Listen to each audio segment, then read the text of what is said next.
I mean, great topic. We could talk about that for hours in terms of like, 21st century learning and what it takes for success, right? And I think for me, what's more important than being, athletically talented is, are you coachable?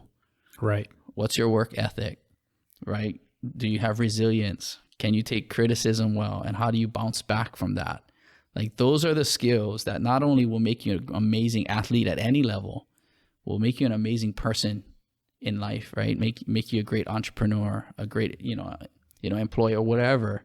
Like, those are skills that we all learn from sports that we took and transferred over to our, like, quote unquote, like, regular lives, right? Yeah. And you tie that in with, like you said earlier, the performing arts and how there's scholarships and everything for performing arts.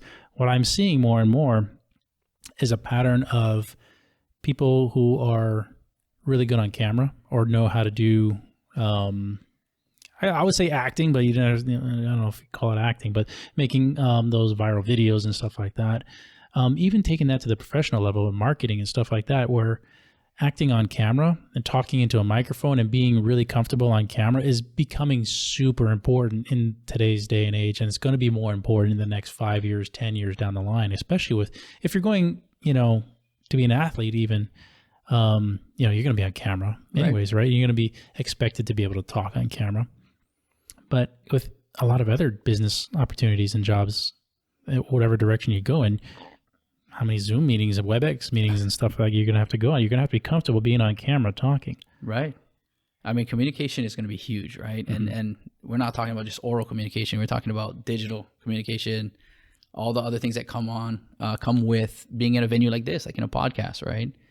I would agree with you completely. Being comfortable, being articulate, and being effective in communicating whatever you got to communicate is going to be huge, and would be a huge skill for all our young people out there, especially in the world that they're going to inherit.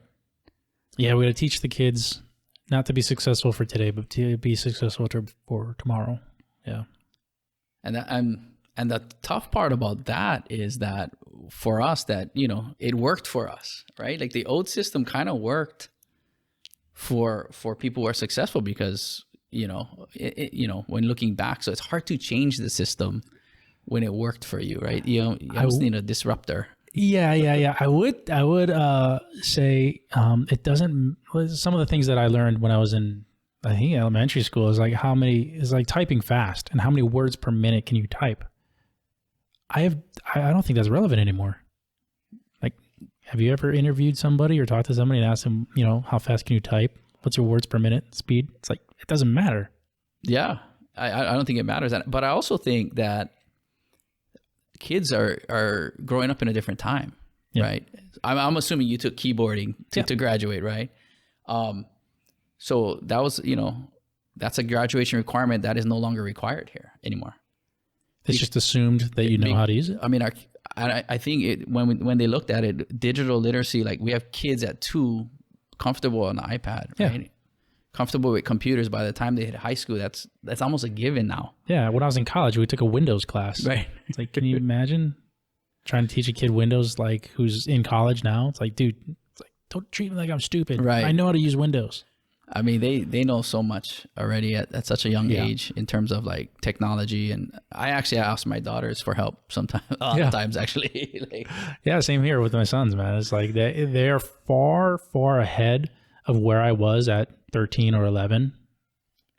I agree. I'm going to date myself. I know you didn't want to date me, but I think I never had an email until college. Yeah, I mean, I think college. Yeah. I had email.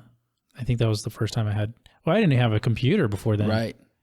Like, we had a home computer, but like nobody used it, and it wasn't really connected to the internet. And you had to log on to AOL, And you can't use the phone. Yeah. Oh, we're dating ourselves totally right now.